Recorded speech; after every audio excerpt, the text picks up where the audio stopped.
When tonight's episode of AEW, Dynamite, ended, I didn't want to come up here immediately. I wanted to sit with it. I went back and literally rewatched a few segments. Because I was looking for certain answers. And I didn't want to come up here ranting and raving without really having concrete criticisms to give to the company. I want to be fair, because if I'm going to do what I do, I don't want to come across as someone that's just hating just to hate. I like giving constructive criticism, but I also like telling it like it is. And the problem with All Elite Wrestling, not just this year, but overall, is this inability to make these weekly shows matter. We are coming off yet another excellent pay-per-view. A pay-per-view, by the way, and this is just how I feel, that had what I thought was an Empire Strikes Back ending. Probably one of the darkest endings they've done in a long time. The hero, Bryan Danielson, was massacred, murdered in his final match in his home state.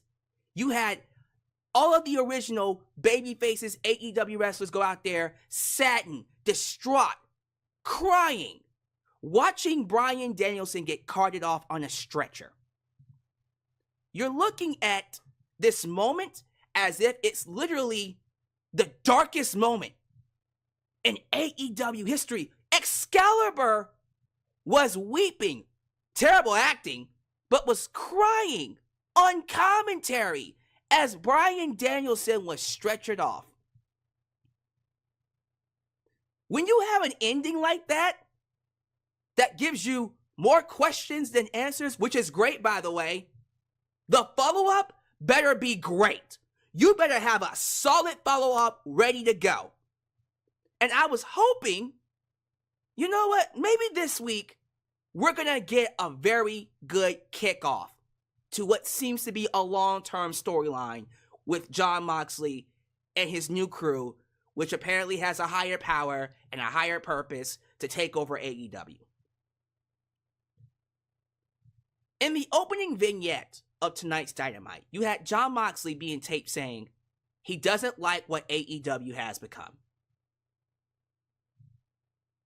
He doesn't like the wrestlers. He doesn't like what AEW represents. He doesn't like it.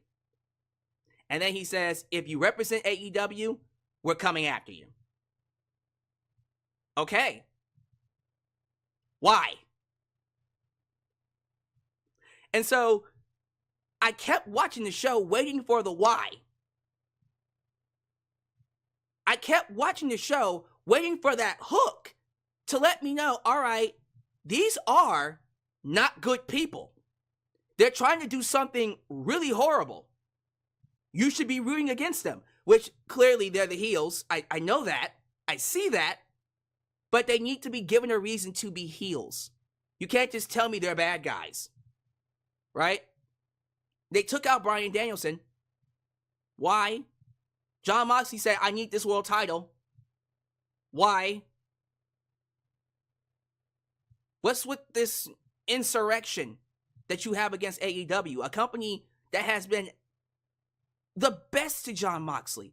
Jon Moxley is a 4-time AEW World Champion. When he went to rehab, remember when he went to rehab?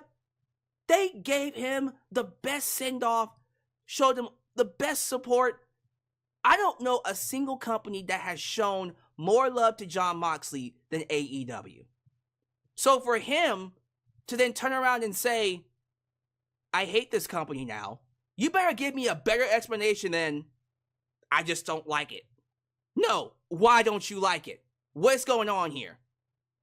And I think the problem with us hardcore fans is that we know what's getting ready to happen. We know Shane McMahon's coming in. We know that Shane McMahon is the higher power. He's trying to take over AEW. There's going to be this Shane versus Tony Khan, AEW Shane versus AEW Tony Khan. However they want to present it, I don't know what's going to happen exactly, but I have an idea.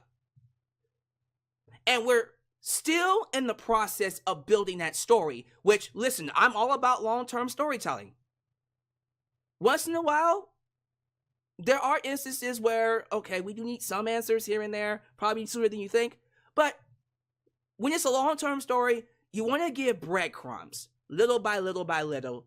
Give people a reason each week to want to keep tuning in, which is something AEW has been lacking, and I think they need to get back to, because they used to do that. I mean, they still kind of do it, but not as much. What's the name of Jon Moxley's group? Is it still the BCC? Because I thought that was dead since they took out Bryan Danielson. Whatever. Jon Moxley's crew is beating up the AEW talent, and he's talking, and I'm listening closely like, okay, did he say something that's explaining what's happening? I'm looking for a hook, and I just came to the conclusion, like most of you did, there was no hook. There was no explanation. There was no answer. There was no follow-up. Are you kidding me? You gave us that ending at Wrestle Dream. No Darby Allin. None of the babyfaces even mentioned Bryan Danielson. They showed no kind of sadness, resentment, anger. The conglomeration just had a random match with the New Elite, who, by the way, tried to do this exact same thing months ago, and I was asking the questions then. Why? Why do the New Elite want to take over AEW? By the way, that's like twice now that we had groups trying to take over AEW. Storyline-wise, yes, but still. Is Tony Khan a good leader? Because storyline-wise, it doesn't feel like he knows what he's doing if people are trying to take over multiple times. And so, we got no follow-up from Bryan being taken out. I still don't know what the hell's going on with Jon Moxley's crew. And then,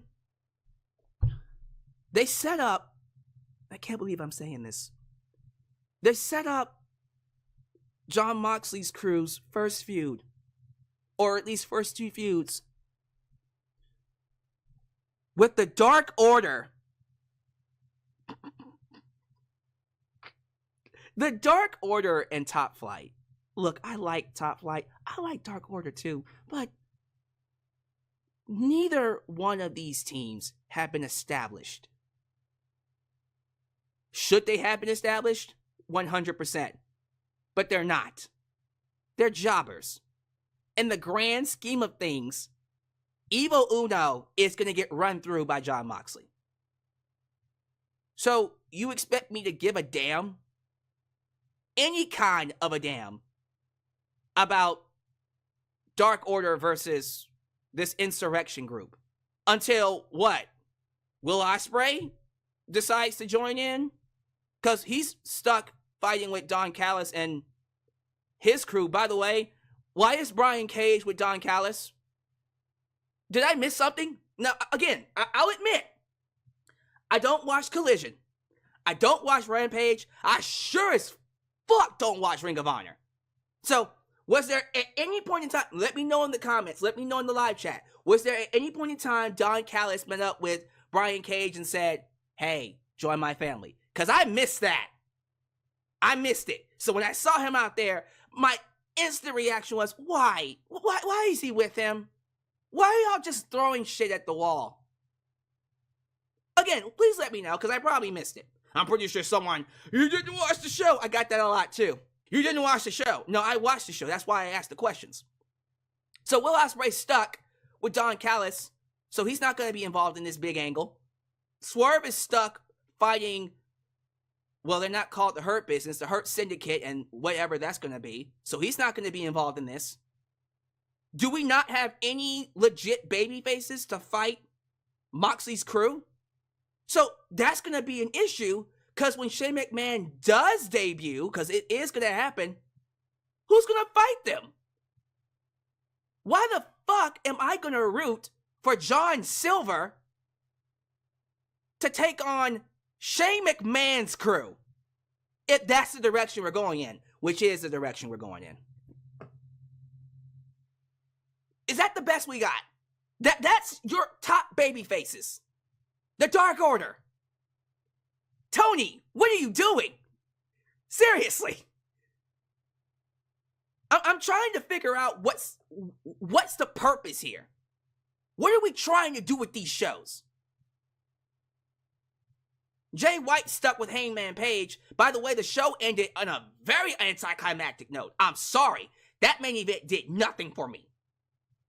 Jay White fought Christian. Christian beats him because Hangman Page interfered. And that was it. That was it. What? Mariah May is directionless as fuck until Tony Storm comes back. Getting my Tonys mixed up, excuse me. Now she's fighting Anna Jay. I'm sitting here going, where's Britt Baker? Is she still sick? Probably.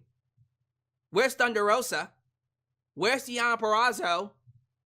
Where is Deonna Purrazzo?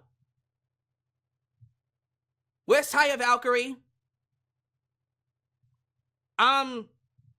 I'm pretty sure there's other women that we can be sitting after her. Anna Jay? What the fuck has Anna Jay done? So now Anna Jay's getting a women's championship match. What are we doing? What are we doing?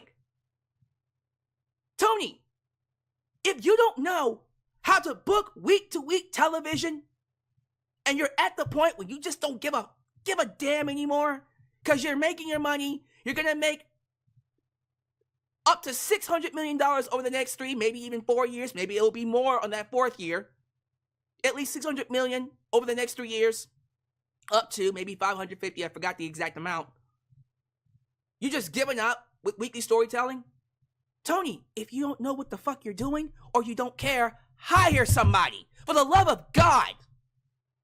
Hire me. I'll do it. I'll do my best to give some type of competent storytelling. A reason for people to care.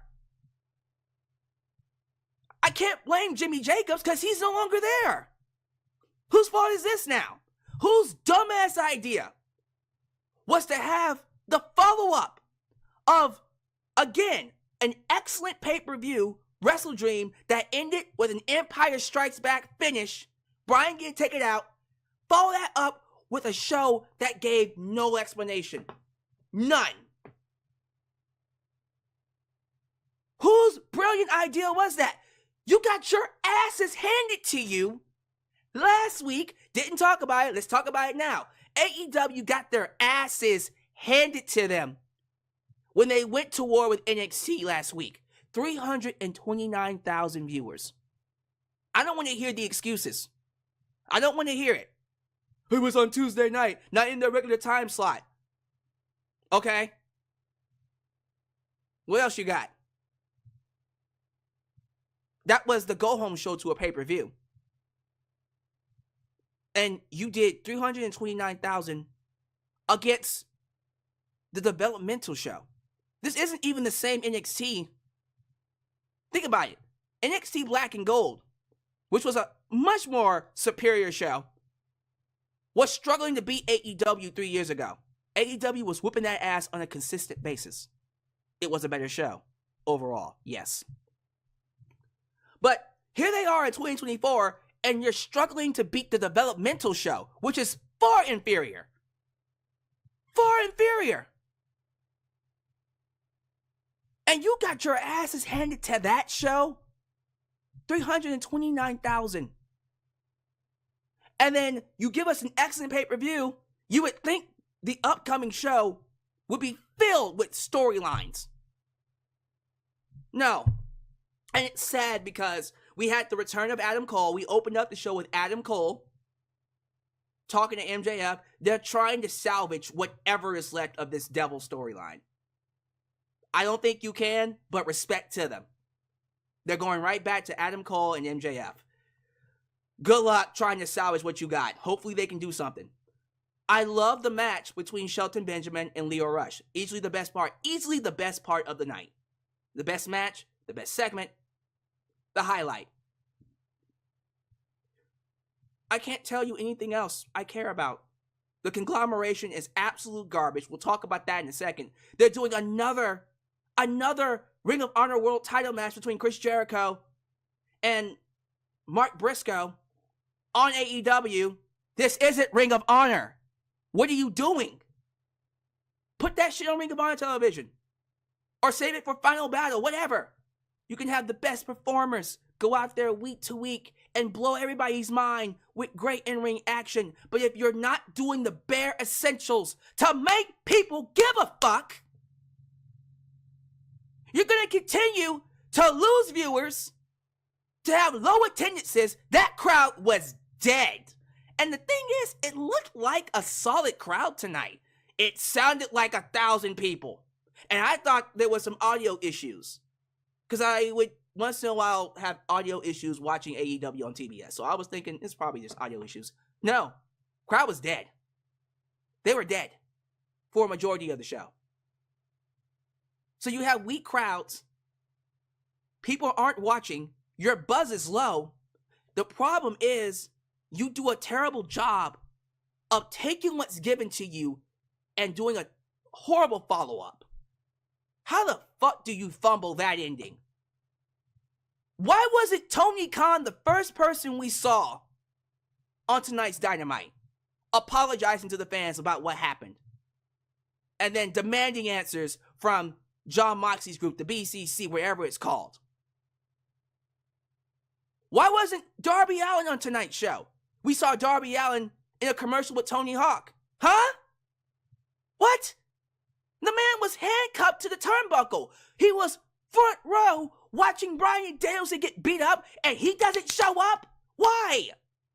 I don't know what they're doing with the New Elite right now, because the BCC was attacking all the AEW locker room people, and the BCC was just watching the New Elite standing on stage. So I'm assuming they're doing a storyline where it's like, is the New Elite going to help the BCC, or are they not going to help AEW? Because even though they also tried to take over AEW, which, again, I'm trying to figure out for what reason, we have to know, are you for AEW or are you against AEW?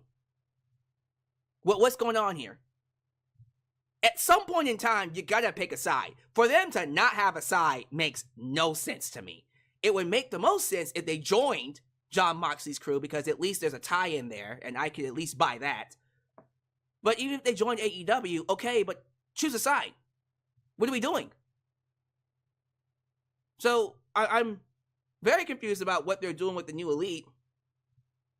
And again, I would probably be more invested in this whole story if I knew what the purpose was for Jon Moxley's crew.